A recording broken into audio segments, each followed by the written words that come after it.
মোৰ মনত এটা ইচ্ছা আছিল যে পানীৰ ওপৰেদিটো দলং বহুত হ'ল, নদীৰ মাজেদি এটা সুৰংগ হ'ব পাৰে নে নাই, যাক আমি যেতিয়া আমি গুগল কৰোঁ অটল টানেল, জম্মু কাশ্মীৰত আমি দেখা পাওঁ পাহাৰৰ মাজেদি ডাঙৰ সুৰংগ।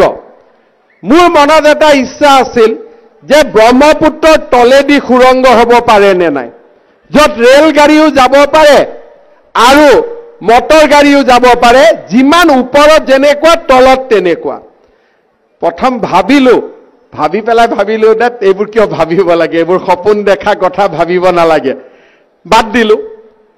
এনেকে গৈ থাকোঁতে এদিন দিল্লীত মোক ক'লে যে ব্ৰহ্মপুত্ৰৰ তলেদি আমি এটা সুৰংগ বনাব পাৰোঁ। ক'ত বনাব লাগে আলাপ আলোচনা হ'ল, টকা কিমান লাগে 6,000 কোটি টকা।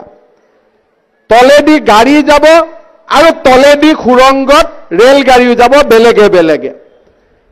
কোন জায়গাত পতা যায়? এতিয়া আমি ফাইনেলি সিদ্ধান্ত ললো যে গহপুৰ আৰু নুমলীগড়ৰ মাজত আমি ব্ৰহ্মপুত্ৰৰ তলেদি সুৰংগ বনাম।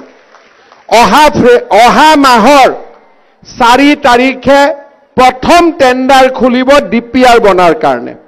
ক'ত মাটি লাগিব, কি লাগিব, আৰু ভগৱানে যদি কৰে মোৰ এই মুখ্যমন্ত্ৰীৰ কাৰ্যকালতে হয়তো আমি এই সুৰংগৰ কাম আমি আৰম্ভ কৰিবও পাৰিম।